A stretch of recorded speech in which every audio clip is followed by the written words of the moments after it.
Atos 13, 21 a 23, diz assim: então o povo pediu um rei, e Deus lhes deu Saul, filho de Quis, da tribo de Benjamim, que reinou 40 anos. Depois de rejeitar Saul, levantou-se Davi como rei, sobre quem testemunhou palavras de Deus: eu encontrei Davi, filho de Jessé, homem segundo o meu coração. Guarda essa expressão: eu encontrei Davi, homem segundo o meu coração. Ele fará tudo o que for da minha vontade. Da descendência desse homem, Deus trouxe a Israel um Salvador, Jesus, como prometera. Logo depois dos Juízes, aquele período que Josué tomou a terra, morreu, ficou o povo 450 anos no período de Juízes. Aí entrou a monarquia, onde Samuel, o último juiz, ungiu Saul, depois ungiu Davi. E a Bíblia diz uma coisa tremenda a respeito de Davi: o homem segundo o coração de Deus. Eu quero fazer uma pergunta para você: qual é a ideia que vem à tua mente quando você ouve essa expressão, o homem segundo o coração de Deus? Você se considera um homem segundo o coração de Deus? Você se considera uma mulher segundo o coração de Deus? Para eu entender o que isso significa, para eu poder responder, eu preciso entender o que isso significa. Um homem segundo o coração de Deus, uma mulher segundo o coração de Deus, são aquelas pessoas que resolveram crer, resolveram confiar, resolveram aceitar o amor de Deus, receber esse amor e retribuírem esse amor a Ele.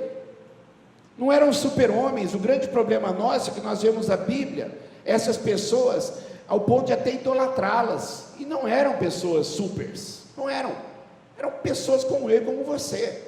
E o que caracterizavam essas pessoas? Abraão, Moisés, o que caracterizava Josué, o que caracterizava Gideão, Samuel, Davi, Isaías, Pedro, Paulo? O que caracterizava? Não eram que elas eram perfeitas, mas eram pessoas que tinham fé, tinham confiança, e resolveram se comprometer com esse Deus. Essa fé e essa confiança geraram o amor, que é o combustível da vida. Quando nós entendemos as palavras de Jesus, quando diz que o maior mandamento é amar a Deus, quando eu amo a Deus, eu vou servi-lo, eu vou agradá-lo. E quando eu amo a Deus, o amor de Deus desce no meu coração ao ponto de eu amar o próximo. Eu começo a amar mais a minha família, eu começo a encontrar sentido e propósito na minha vida, quando eu sou levado a ter mais paciência, tolerância com as pessoas, por causa do amor. O amor a Deus leva-me a amar o próximo, e eu começo também a me aceitar melhor, amar a mim mesmo. Eu começo a olhar para mim com mais misericórdia, com mais graça. Eu começo a vencer os meus complexos, eu começo a gostar de mim. Quando eu amo a Deus, amo o próximo, amo a mim mesmo, eu começo a amar a vida. Eu começo a querer viver e viver com graça. Eu começo a sentir vontade de viver. Sabe o que eu percebo quando eu leio a Bíblia sobre esses homens e mulheres de Deus? Homens segundo o coração de Deus. Eu percebo uma coisa chamada superação. Superação. São pessoas que quiseram vencer obstáculos, se propuseram a vencer dificuldades, e entendia, eu preciso fazer isto. E sabe que o grande problema nosso, quando nós lemos a Bíblia, nós, por não conhecermos bem o modo operandi de Deus, a maneira como Deus age, nós olhamos a Bíblia e percebemos que era tudo instantâneo, tudo automático, e não era. E se nós não entendermos isso, vamos ter grande dificuldade de servir esse Deus hoje, porque os homens de Deus do passado tiveram dificuldade como nós temos, lutas como nós temos, mas eles tiveram uma coisa, eles fizeram que aprender a superar. O que vem à tua mente, essa palavra superar, esse verbo superar, ou superação?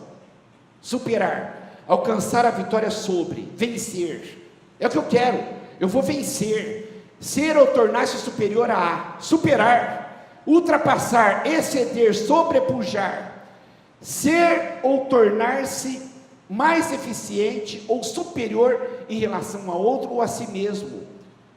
Eu tenho que aprender a superar a mim mesmo, superar minhas limitações, querer ser uma pessoa melhor. Agora, presta atenção nessa última colocação aqui de conceito de superação. Livrar-se de, remover, o afastar, solucionar obstáculos. Obstáculos. Problemas foram feitos para serem solucionados, não para serem superdimensionados. Problemas não foram para ser colocados na vida de uma pessoa, para barrar essa pessoa. Então superação é quando eu aprendo a me livrar desses problemas, remover esses problemas, solucionar esses problemas, porque a vida de muitos não mudam, porque centramos a atenção no problema e não na solução. E é justamente isto que a fé faz. Nós muitas vezes temos uma fé muito mais intelectualizada do que uma fé experimental. Conhecemos muito a respeito da Bíblia, mas só que nós não vivemos isto, e principalmente em relação à fé. Vimos Gideão sobre as suas crenças limitantes, e uma coisa que nós precisamos entender, que para eu superar dificuldades, principalmente dentro de mim, existe uma coisa chamada processo, e não é um ato. Quando Gideão se livrou das suas crenças limitantes, Deus teve que trabalhar nele através de um processo, e não foi um ato.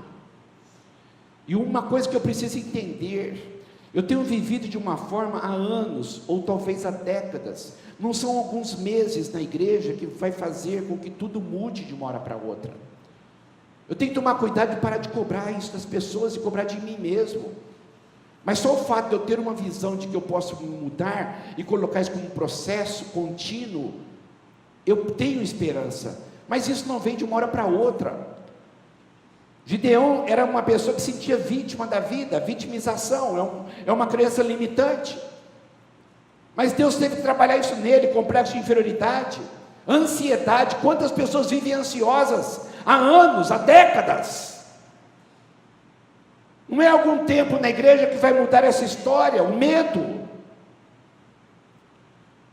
E se nós começarmos a perceber, Deus fez isso com todos os homens dele.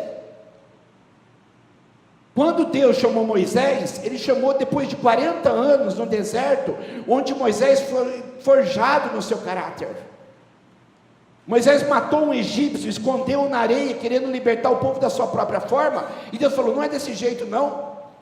Levou 40 anos para ficar lá cuidando de ovelhas do seu sogro Jetro, e lá Deus forjou humildade, forjou caráter. 40 anos trabalhando o caráter, para que Moisés superasse tudo aquilo que o impedia de ser usado e viver bem.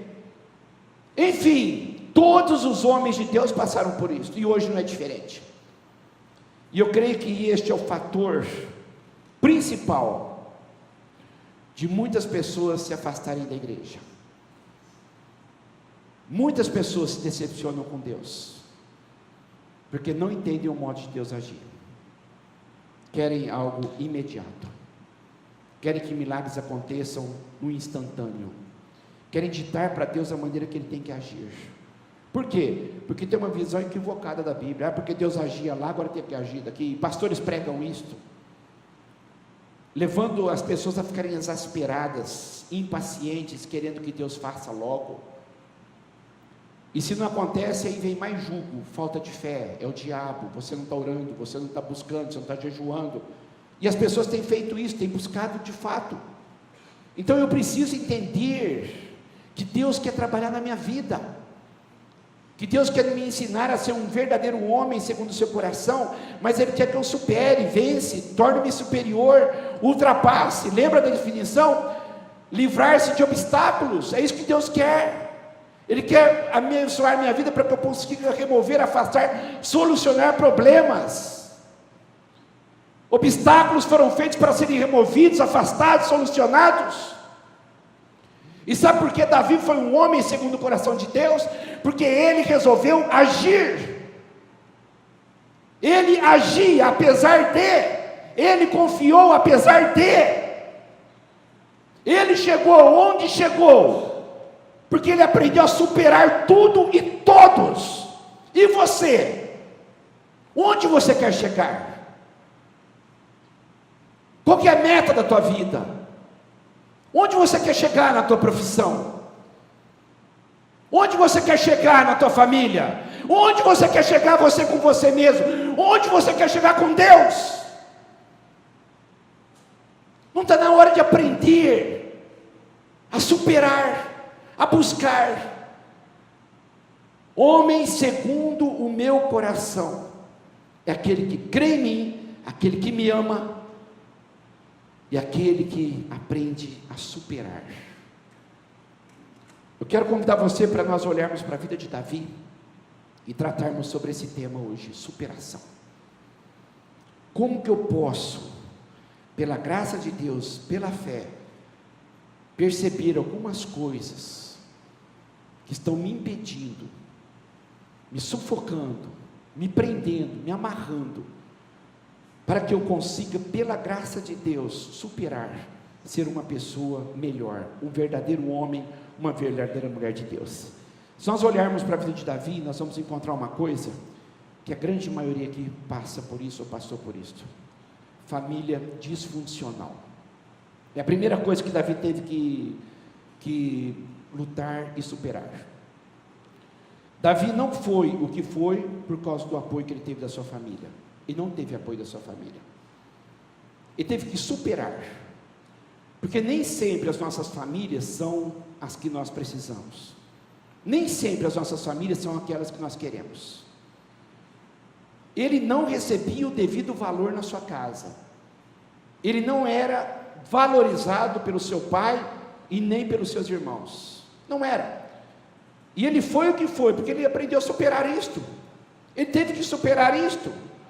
Samuel, a história de Davi está lá em 1 Samuel, depois em Crônicas, mas diz lá, Jessé levou a Samuel 7 dos seus filhos, mas ele tinha 8. Samuel recebeu uma ordem de Deus dizendo: vai lá, porque um dos filhos de Jessé em Belém vai ser o rei. E ele notificou Jessé e falou assim: eu quero ir na sua casa, comer com você e com toda a sua família. Um dos seus filhos Deus escolheu. E quando ele chegou lá, tinham 7 filhos. Passou um por um diante de Samuel, e Deus foi falando: não é este, não é este, não é este, não é este. Aí Samuel ficou intrigado. O Senhor não escolheu nenhum destes. Aí o que o pai disse? São todos os filhos que você tem? Aí Jessé respondeu: não, eu tenho um caçula ainda, mas ele não está aqui. Não é ele, Davi. Ele está cuidando das ovelhas. Não é ele. Samuel disse: traga-o aqui. Não nos assentaremos para comer sem que ele chegue. Então Jessé mandou chamá-lo, e ele veio. Era um homem ruivo, belos olhos, boa aparência. Então o Senhor disse a Samuel: é este, levanta-o, unja-o, este é o rei. Davi era o caçula de 8 irmãos. Desses 8 irmãos, 3 eram guerreiros, proeminentes do exército de Israel, do rei Saul. Agora perceba o desprezo que ele recebia na sua própria casa. O seu próprio pai: vamos comer, estamos todos aqui, um desses será o rei, certeza absoluta. Aí chega um momento que Samuel diz: está faltando, não é? Não, tem um caçula, está cuidando de ovelha, ele é pastor. Ele é cantor, sabe? Poeta, esquisito. Estão aqui os melhores, os guerreiros. Olha só Eliabe, olha só Samá. Esses são os meus filhos. Desprezo na sua própria casa.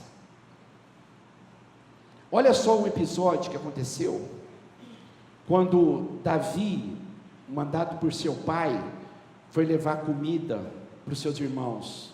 E quando chegou lá, estavam guerreando com os filisteus, e Golias estava desafiando o exército de Israel. E Davi chegou lá e começou a perguntar para um soldado o que estava acontecendo. E olha só o que o irmão falou para ele. Quando Eliabe, irmão mais velho, ouviu Davi falando com os soldados, ficou muito irritado com ele e perguntou: por que você veio até aqui? Foi levar comida para eles, tá? Com quem você deixou aquelas poucas ovelhas no deserto? Seu trabalho é insignificante. Poucas ovelhas. Eu sei que você é presunçoso, que o seu coração é mau. Olha só esse homem. Você veio aqui só para ver a batalha. Olha a resposta de Davi: o que fiz agora? Será que não posso nem mesmo conversar? Sabe o que significa essa expressão de Davi? É o que muitos aqui já falaram nas suas casas. O que eu fiz agora? Tudo sobra para mim? Será que eu não posso fazer nada? Nem perguntar uma coisa eu posso? O que eu fiz agora? Ou seja, havia uma implicância constante da parte de seus irmãos sobre Davi. Havia um pegar no pé, crítica, humilhação, desprezo. O que você está fazendo aqui? Você não deveria estar cuidando daquelas poucas ovelhas, desse trabalho seu, insignificante, lá no deserto? E julgamento: você é mau, você é mau. Davi teve que superar isto. E sabe como Davi superou isto? Eu sei quem eu sou. Eu não sou mau. Prova disso que Deus o elogiou. Este é um homem segundo o meu coração. Prova disso é que quando todos viam a aparência física, o estereótipo, guerreiros fortes, o próprio Samuel, quando ele viu Eliabe, esse mesmo que criticou Davi, esse mesmo, quando ele viu Eliabe, ele pensou: com certeza está aqui o rei de Israel. Aí o Senhor disse: não considere a sua aparência nem a sua altura, porque eu o rejeitei, eu não quero esse homem. Agora, olha só o que Deus diz: o Senhor não vê como o homem vê a aparência, mas Deus vê o coração. As pessoas veem você, mas Deus vê o teu coração. E muitas vezes, na tua própria casa, as pessoas não valorizam, não te dão valor. E você vai ter que aprender a superar isto.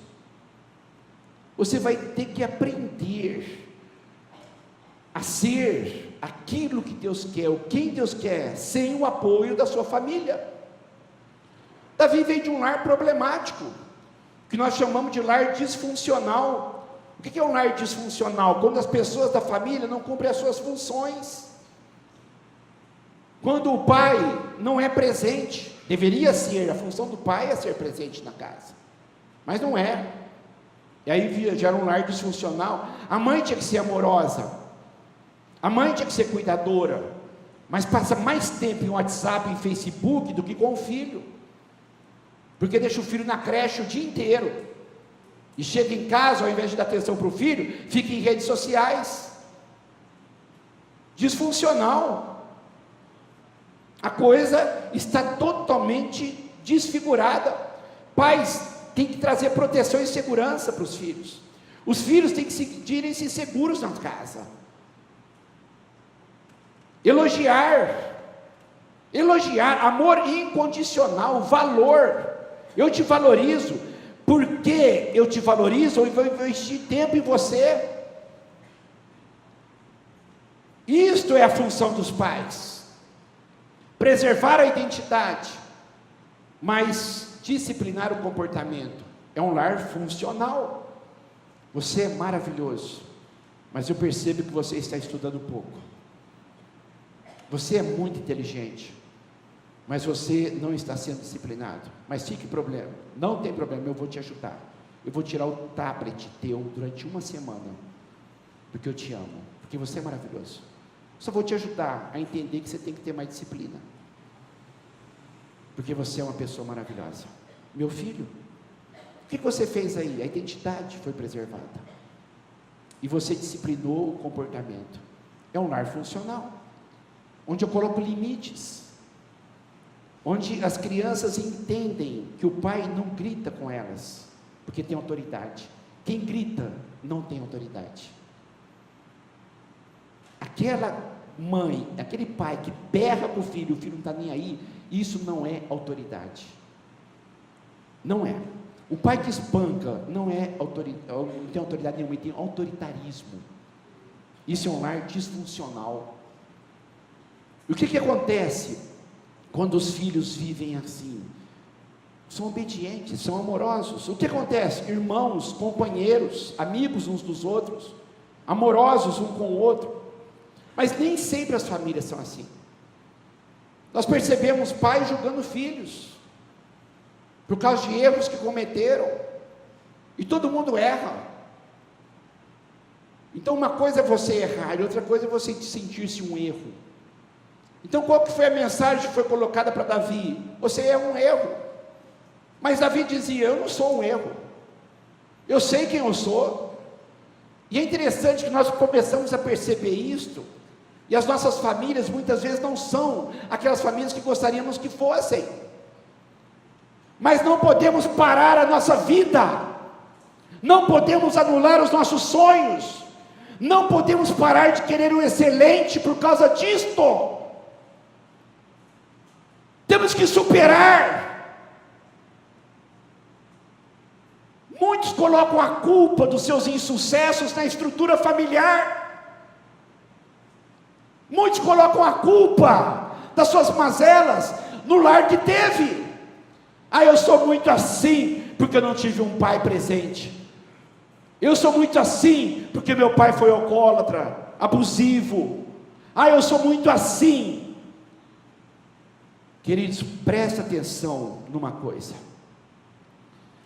Eu preciso entender que as escolhas são minhas e elas estão à minha frente. E quando eu justifico quem eu sou, dizendo, me faltou isto, eu queria muito ter isto, eu sou assim por causa disto, eu queria muito ter meus pais, eles já morreram, não estão mais aqui. Você não pode morrer junto com eles, porque você está vivo. E tem muitas pessoas que afundaram na depressão, na autocomiseração, na vitimização, porque não conseguem entender que tem que superar isto. Eu nunca serei uma pessoa abençoada, nunca serei uma pessoa próspera, se eu não superar as dificuldades que eu tive na minha casa. Muitos, inclusive lares de famílias de Deus tiveram problemas. Isaac e Rebeca. Isaac gostava mais de Esaú, Rebeca mais de Jacó. Um lar disfuncional, filho de Abraão, o homem da fé. O que gerou? Rivalidade. Jacó odiava Esaú, Esaú odiava Jacó, rivalidade. Aquilo que eu aprendo, eu passo. Por isso que eu tenho que tomar muito cuidado como eu educo meus filhos, porque eu posso estar educando justamente da mesma maneira como fui educado. Eu preciso muito da sabedoria de Deus, porque Jacó fez o mesmo com seus filhos, amando mais José do que os outros, e mais uma vez gerou discórdia entre os irmãos, ao ponto dos seus irmãos venderem-no para o Egito como escravo, porque queriam matá-lo, tamanha a raiva. Mas José também foi outro que superou um lar disfuncional. Ele foi o que foi, com 17 anos, uma terra estranha, com 17 anos escravo. Você percebe que este homem, José, quando teve um filho, casou-se, ergueu a vida, foi o grande homem, líder do Egito. Ele colocou o primeiro filho dele o nome de Manassés. Sabe o que significa Manassés? Perdão. Deus me fez esquecer das minhas dificuldades com a minha família. Eu não vou ficar ligado lá no passado, porque eu tenho um futuro pela frente. Perdão, superou. Ele superou. Ele poderia estar ligado à mágoa, mas ele aprendeu a viver. Superação. Escolhas. Supere a disfuncionalidade da tua família. Supere as dificuldades que teve no passado. senão você não vai chegar em lugar nenhum, mesmo sendo um homem de Deus, mesmo tendo fé. A tua fé intelectualizada, não experimental. Experimenta isso na vida. Supere a disfunção familiar. Ele teve que superar também o tempo. Ele teve que superar a demora. Eu achei interessante quando Deus mandou Samuel ungir Davi. Deus disse para Samuel: até quando você vai se entristecer por causa de Saul? Até quando? Eu rejeitei. Enche um chifre de óleo e vá a Belém. Vá ungir aquele que eu vou te mostrar na casa de Jessé. Então Jessé mandou chamá-lo. Veio Davi. Samuel então apanhou o chifre, cheio de óleo, ungiu na presença dos seus irmãos, aqueles que diziam que ele não era ninguém. O pai dizia que ele não era ninguém, mas Deus viu o coração dele. Esse coração que você tem que guardar. Aí Deus ungiu, e daquele dia em diante a unção foi derramada sobre ele, o óleo foi derramado sobre ele, o Espírito do Senhor apoderou-se sobre Davi. Só tinha um problema: Davi foi ungido rei no meio, do começo para o meio do reinado de Saul. Saul reinou 40 anos. Quando Davi foi ungido rei, os estudiosos calculam que ele demorou 20 anos para assumir o trono. Olha só que coisa interessante. Ele foi ungido rei, o poder de Deus está sobre ele, mas demorou 20 anos. Ele teve que esperar e superar o tempo. Ele teve que superar. Imagina. Você já imaginou isto?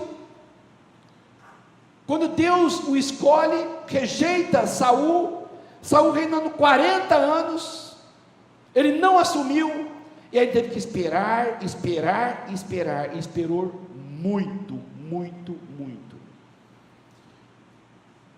Aí entra uma coisa que eu e você precisamos entender, que para eu ser quem eu sou, e ser quem eu gostaria de ser, eu preciso superar uma coisa chamada tempo. Eu tenho que forjar, pela graça de Deus na minha vida, uma coisa chamada paciência e perseverança. Você já se perguntou para Deus, e já orou, dizendo: Senhor, até quando? Até quando? Até quando? Até quando eu vou continuar buscando isto que eu quero tanto e o Senhor não me dá? Até quando? Até quando? Creio que todos nós perguntamos. Eu imagino José na prisão. Ele ficou 2 anos preso no Egito, porque ele não quis adulterar com a mulher de Potifar. 2 anos na prisão, e eu percebo que toda noite José deve ter pensado: Senhor, o que está acontecendo? 2 anos preso injustamente. Moisés deve ter perguntado isso 40 anos no deserto. Quando Deus prometeu para Abraão um filho, deu a ele 25 anos depois que prometeu. Com 75 anos, Deus deu o filho para ele com 100. 75 anos depois, veio Isaac. Eu creio que Abraão deve ter perguntado muitas vezes: Senhor, por quê? Até quando? Homens de Deus aprenderam a superar o tempo. Mulheres de Deus aprenderam a superar o tempo. Porque eu e você precisamos aprender a olhar a vida a longo prazo. Somos imediatistas demais, impacientes demais, e desistimos cedo demais. E a superação é justamente para eu continuar persistindo. Foi o que Davi fez. Eu sei quem eu sou, eu sei para onde eu quero ir, e Davi via isso no seu coração. Ele sabia quem ele era. Por que você acha que ele encarou Golias? O homem segundo o coração de Deus se ofendeu vendo Golias insultar o exército de Israel e ninguém fazer nada. Nem Eliabe, o irmão favorito do seu pai, nem o rei Saul, todos com medo. Mas Davi sabia quem ele era. Eu vou com uma funda, que é praticamente um aparato para jogar uma pedra que o pastor usa. Foi milagre. Então ele colocou: você vem contra mim com espada, lança, eu vou contra você em nome do Senhor dos Exércitos, eu sei quem eu sou. Ele não desanimou, apesar do tempo, ele venceu os filisteus. E sabe o que ele fez com a espera? Ele aprendeu a ser rei. Ele aprendeu tática de guerra. Ele via Saul governar totalmente equivocado, e ele disse: isso não é reinar. Mas ele não se levantou contra Saul, porque uma pessoa sabe liderar se ela souber ser liderada. Isso é caráter. Uma pessoa nunca será um bom líder se ele não for um bom subordinado. E Davi aprendeu isto naqueles 20 anos. Ele se levantou diante de Deus dizendo: eu sou o rei, mas enquanto Saul estiver aqui, eu vou me submeter a ele. Foi fiel a Saul. Deus ensinou isso para Davi.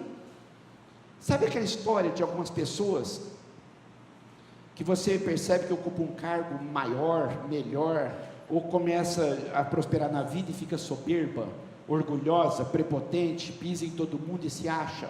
Aí você diz: o dinheiro muda as pessoas. Não muda, o dinheiro desmascara. O dinheiro tira as máscaras, porque ele já era orgulhoso, pobre, mas ele não tinha condições de mostrar para os outros, porque ele era pobre.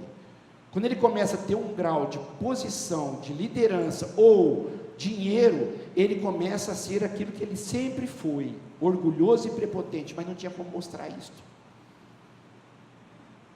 Foi por isso que Deus escolheu Davi.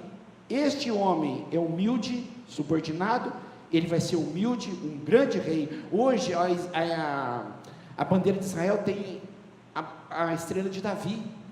Você vai em Jerusalém, tudo gira em torno de Davi. É um homem que marcou uma nação, mas ele teve paciência, teve que superar, mostrou resiliência, aguentou firme, usou aquilo a seu favor. Eu vou aprender a ser rei. Então pensa, o tempo de demora, você pode fazer com que o tempo seja o seu pior inimigo ou o seu melhor aliado. Prepare-se. Olha a vida a longo prazo. Onde você quer estar daqui 5 anos? Como você quer estar daqui 5 anos? 5 anos dá tempo de fazer uma faculdade. 5 anos dá tempo de você se aprimorar muito em muitas áreas da vida. E por que nós muitas vezes não superamos a espera? Porque nós sucumbimos com a impaciência e com a falta de perseverança. Porque nós não sabemos olhar para a vida a longo prazo. Somos imediatistas demais. E queremos que Deus mude a nossa história de uma forma milagrosa, que eu não sei como que Ele vai fazer isso, e nem você sabe, mas eu digo, milagre, milagre. Deus pode fazer algo e você continua gastando muito com o crediário, e você quer a bênção de Deus para a tua vida financeira. Você continua no mesmo emprego e você não faz nada para querer progredir ou crescer. O que você quer que Deus faça?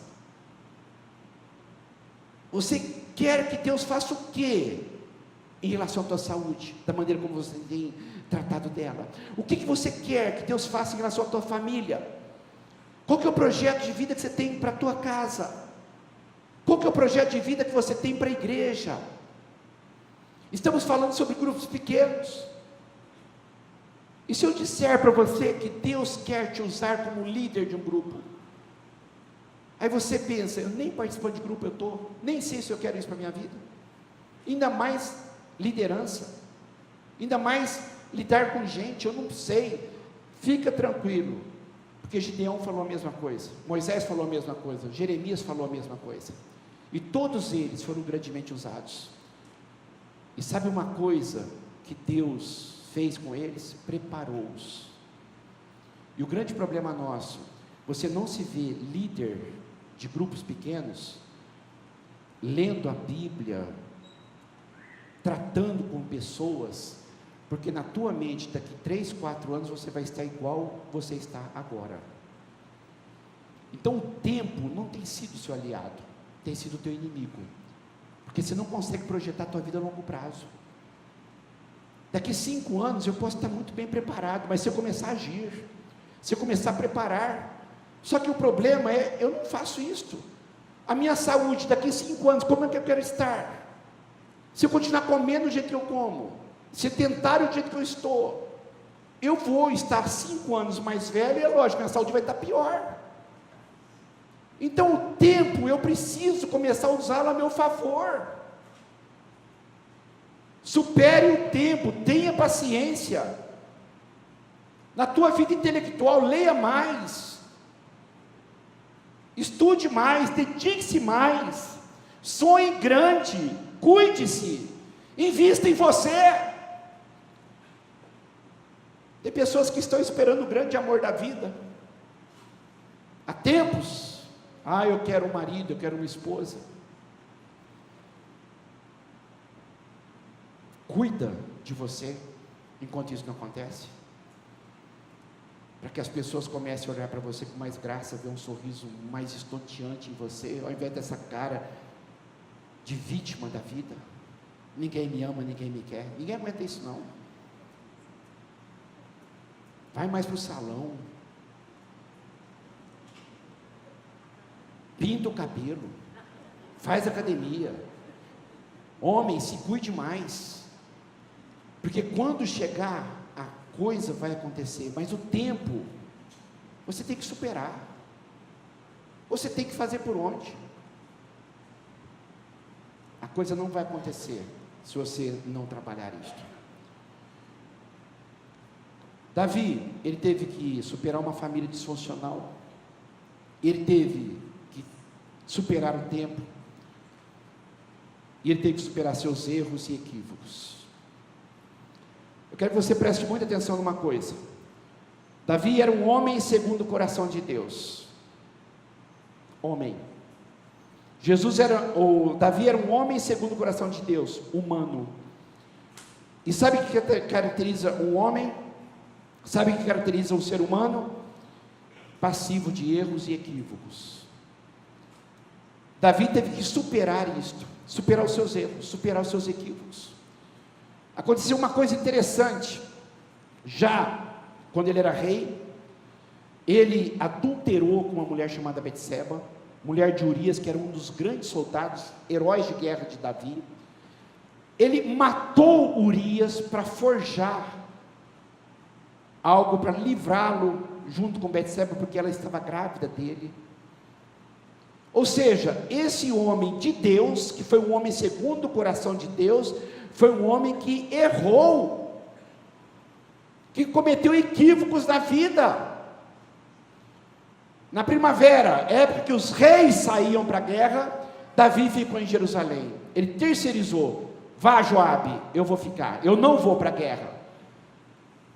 Ele, uma tarde, levantou-se da cama, na ociosidade, na preguiça, onde ele devia estar trabalhando, lá na guerra com Israel, no palácio, foi passear, viu uma mulher bonita tomando banho, mandou alguém procurá-la e saber quem era. É Betseba, mulher de Urias, é casada. Davi mandou que a trouxessem, se deitou com ela, teve um caso com ela, adulterou com ela, e depois voltou para casa. E a mulher engravidou, e mandou um recado para Davi: eu estou grávida. Não tinha DNA na época, podia dizer, é filho de Urias. O problema é que Urias estava lá na guerra, onde Davi deveria estar. Enquanto Urias estava lutando por Israel e pelo rei, Davi estava dormindo com a mulher dele. Ela engravidou. 3 meses depois Urias ia chegar e ela estaria grávida. Ela ia morrer, apedrejada, adultério. Então, o que Davi fez? Maquinou um plano de trazer Urias para se deitar com ela e voltar.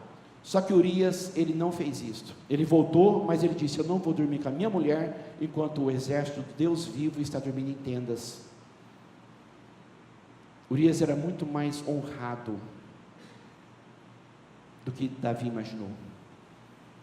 Davi escreveu uma carta para Joabe nas mãos de Urias e disse: leva para o Joabe, uma carta selada, que não podia ver o conteúdo.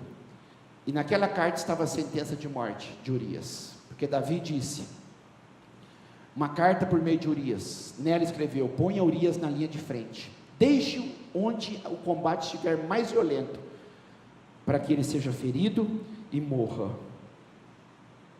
Você imagina o homem de Deus fazendo isto? Davi errou, devia estar na guerra, fazendo o seu trabalho, ficou no palácio, ocioso. Viu Betseba, adulterou, matou seu marido. E o próprio Davi depois escreve isso nos Salmos: um abismo chama outro abismo. E eu vou colocar uma coisa para você, quero que você preste muita atenção nessas frases. Muita atenção nessas frases. Quando eu estou onde não deveria estar, eu vejo o que não deveria ver, e eu faço o que não deveria fazer. Ele não deveria estar ali na preguiça, na ociosidade, ele deveria estar trabalhando, sendo rei, para o qual Deus o chamou, lá com o exército do Deus vivo, Israel. Só que ele estava no palácio, e quando eu estou onde eu não deveria estar, eu vejo o que não deveria ver. Viu Betseba, linda, maravilhosa, e eu faço o que não deveria fazer, adulterou. Você não tem que ficar em sites pornográficos, ali não é teu lugar,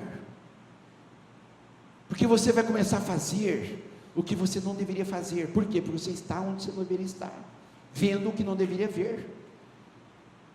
Você não pode ficar flertando com o pecado, internet, Facebook, Messenger, WhatsApp, com gente casada. Ali não é teu lugar.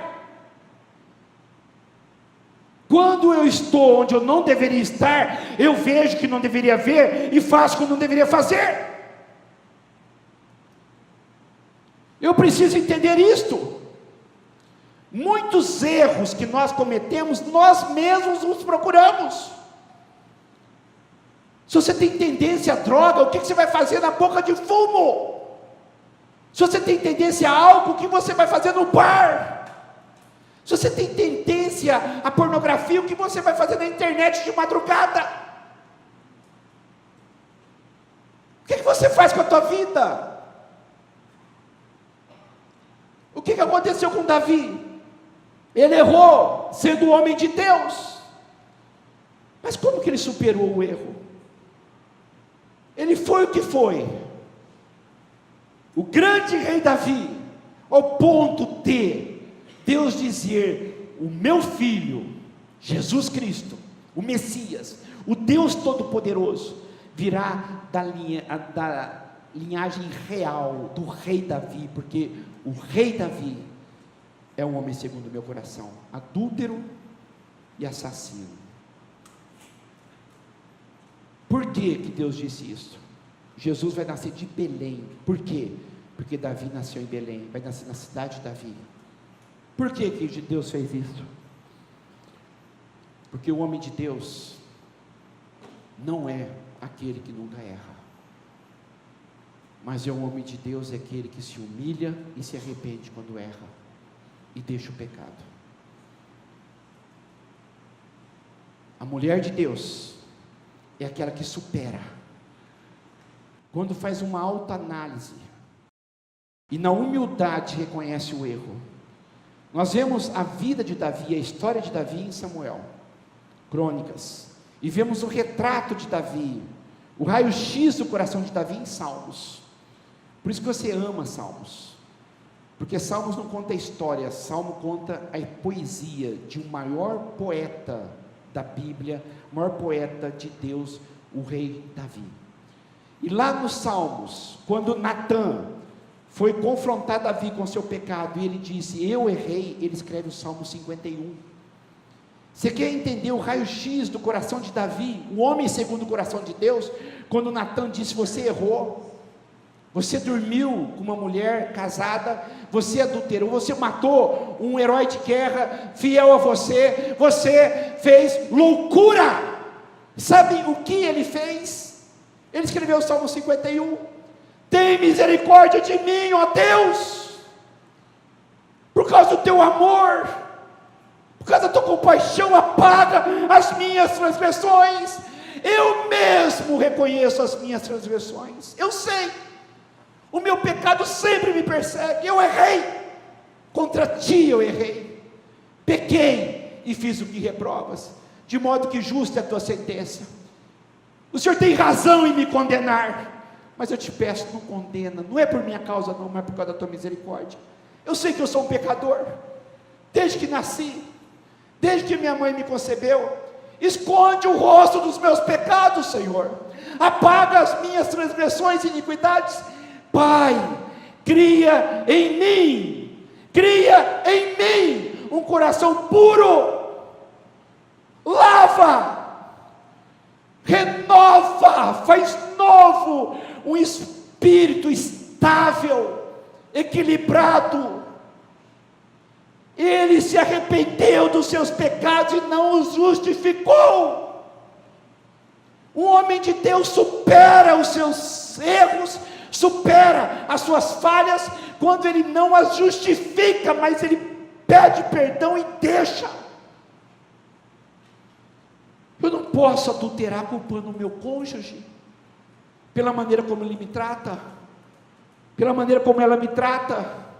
Eu não posso roubar as pessoas culpando o governo, todo mundo rouba. Eu não posso viver ansioso, viver incrédulo, culpando a vida insegura, instável que temos vivido e complicada. As pessoas vivem ansiosas, não dormem à noite, mas não reconhecem. Isso é incredulidade, isso é pecado, é uma consequência da minha falta de fé. Eu preciso pedir perdão para Deus. Não reconhece. O que é que fala? Justifica. Todo mundo está ansioso hoje. O que é comum não é normal. O que é comum para muita gente não pode ser normal para você. Então nós justificamos. Você grita com as pessoas e coloca a culpa no seu gênio, no seu jeito de ser. Eu sou filho de japonês, sou filho de alemão, sou filho de italiano, sou filho de português, sou filho de índio. Minha descendência é assim mesmo. Todo mundo em casa grita, eu grito também. Você não se arrepende quando você diz isso, simplesmente justifica. Não há mudança alguma quando você fala mal dos outros, mas para se justificar, abre um parênteses: eu só estou falando a verdade. Não estou dizendo que você está falando mentira, estou dizendo que você está falando mal. Mas para você sentir menos pior, você justifica para quem você conversa. Olha, eu estou falando disso dele, mas é verdade, eu só estou falando a verdade. E continua falando. Guarda uma coisa no teu coração, queridos. As pessoas que se rebelam na igreja, nas casas, se rebelam, a rebelião, o rebelde, culpa a liderança, apontando falhas. O rebelde, ele justifica a rebeldia apontando as falhas do pastor. Mas não vai lá confrontar, não vai lá pedir para Deus agir, Deus mudar a situação, não conversa com ele, fala por trás, mas justifica. Porque ele está fazendo assim. Justifica.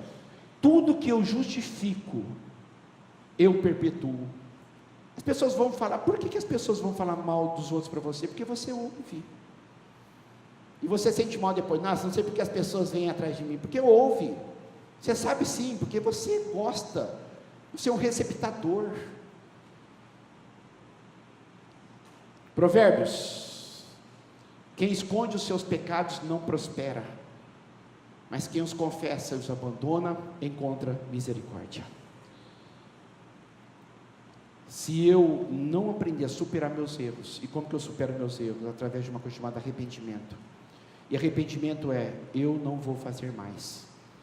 Arrependimento não é você pedir perdão para Deus e continuar fazendo a mesma coisa. Isso é brincar com Deus, isso é leviandade, isso é palhaçada. Isso não é arrependimento. Arrependimento é dizer como Davi, chorar e dizer: eu errei mesmo, mas eu não vou fazer de novo. Quero terminar dizendo que um homem de Deus, ele supera uma família disfuncional. O tempo, os erros e equívocos, e uma coisa que eu vou dizer para você que é tão importante quanto essas, e tão séria quanto essas: o homem de Deus supera a culpa. Erros e equívocos geram culpa. Se eu me arrepender e pedir perdão, eu tenho que agora aprender a superar a culpa. Se eu me arrependi e pedir perdão para Deus, eu não posso deixar que a culpa fique na minha vida. Pensa dessa forma. Davi foi o que foi. Ele errou, pediu perdão, mas ele continuou vivendo sem culpa. Ele teve que aprender a superar a culpa. Deus me ama, Ele me perdoou, eu não posso me culpar, eu não posso. Natã, quando foi confrontá-lo, e disse: este filho, que é filho de adultério, vai morrer, vai morrer. Natã saiu do palácio, quando Davi escreveu o Salmo 51, Natã saiu do palácio, o filho ficou doente, alguns dias doente. Davi entrou no quarto, ficou sem tomar banho, jejuou, chorou, orou, jejuou, chorou. Depois de alguns dias o filho morreu. E olha só o texto. Davi, percebendo que os seus conselheiros cochichavam entre si, compreendeu que a criança estava morta e perguntou: a criança morreu? Sim, morreu, responderam eles. Aí o que Davi fez? Davi levantou-se do chão, lavou-se, perfumou-se, trocou de roupa, foi para o santuário, não tinha um templo ainda, templo de Salomão que construiu, e adorou a Deus. E depois que ele adorou a Deus, voltou ao palácio, pediu que lhe preparasse uma refeição e comeu. Aí as pessoas estranharam: por que ages assim? Enquanto a criança estava viva, jejuaste e choraste, mas agora que a criança está morta, tu te levantas e comes? E ele respondeu: enquanto a criança ainda estava viva, jejuei e chorei, porque pensava: quem sabe, talvez o Senhor tenha misericórdia de mim e deixe a criança viver. Mas agora que ela morreu, por que deveria jejuar? Poderia eu trazê-la de volta à vida? Eu irei até ela, mas ela não voltará para mim. Não existe reencarnação. Quem morreu não volta. Davi diz aqui: eu vou a ela. Quem está vivo um dia vai morrer, mas quem morreu não volta à vida não. Acabou. O que tinha que ser feito foi feito. Depois Davi consolou a sua mulher Betseba, deitou-se com ela, agora ela é a esposa dele. Ela teve um menino, a quem Davi deu o nome de Salomão. Perceba o final: e o Senhor o amou. Davi teve que superar a culpa. Eu errei, mas Deus me perdoou. A criança morreu, eu errei, deu tudo errado, há consequências de erros, mas passou, levantou-se, tomou banho, comeu, voltou a viver, superou. Muitas coisas que nós fizemos no passado, pedimos perdão para Deus, Deus nos perdoou, agora eu tenho que me perdoar. Quantas pessoas gostariam de ter a mãe e o pai aqui, para dizer: me perdoe pela maneira como eu tratei vocês, mas não podem, porque já morreram. O que tem que fazer agora? Liberar perdão para si. Eu errei, Deus me perdoou pelo filho que eu fui, pela filha que eu fui, não deveria ter sido aquilo. Mas se eu não me libertar disso e superar isto, a coisa não vai acontecer. Muitas pessoas ficam deprimidas por causa de erros, não vivem, parece que querem se condenar, sabe? Parece que querem sofrer pelos erros. Eu não posso ser feliz porque eu não mereço ser feliz. Você não merece nada, tudo que eu tenho é pela graça de Deus, que você tem pela graça de Deus. Davi levantou-se. Eu não posso mudar mais a história. Eu errei, Deus me perdoou, eu não vou assumir essa culpa mais. Deitou com Betseba, agiu, fez amor com ela. Ela teve um menino chamado Salomão. E Deus olhou para Salomão e disse: eu amo.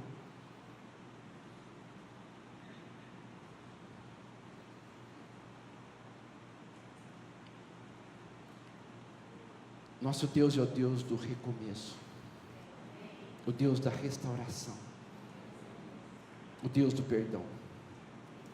Haviam outros filhos de Davi mais velhos, mas Deus disse: não vai ser o primogênito que vai ser o rei de Israel, não, vai ser Salomão. E Betseba está lá em Mateus 1, na genealogia de Jesus Cristo, porque Jesus veio da linhagem de Davi, Davi gerou Salomão, Salomão, filho de Davi com Betseba, está lá em Mateus 1, dizendo o seguinte: vocês adulteraram, mas vocês se arrependeram, e eu tirei de vocês a culpa, e vocês vão ter que aprender a superar isto, para viver e viver bem. O homem de Deus é aquele que supera. Superação é a palavra de ordem da sua vida. Deus te chamou como homem e mulher de Deus para superar a disfunção da tua família, para superar a aparente demora, superar os teus erros e os teus equívocos através de um arrependimento, superar a culpa. Queira uma vida excelente, porque mediocridade e vida comum todo mundo tem. O Filho de Deus tem uma vida excelente. Este é um homem de Deus, esta é uma mulher de Deus. Que Deus te abençoe muito em nome de Jesus. Participe dos nossos cultos na Avenida Sacadura Cabral, 1354, entre as ruas 32 e 34, no bairro Aeroporto. Nosso telefone 17 3323 4766. Acesse www.segundaipb.com.br. Deus abençoe.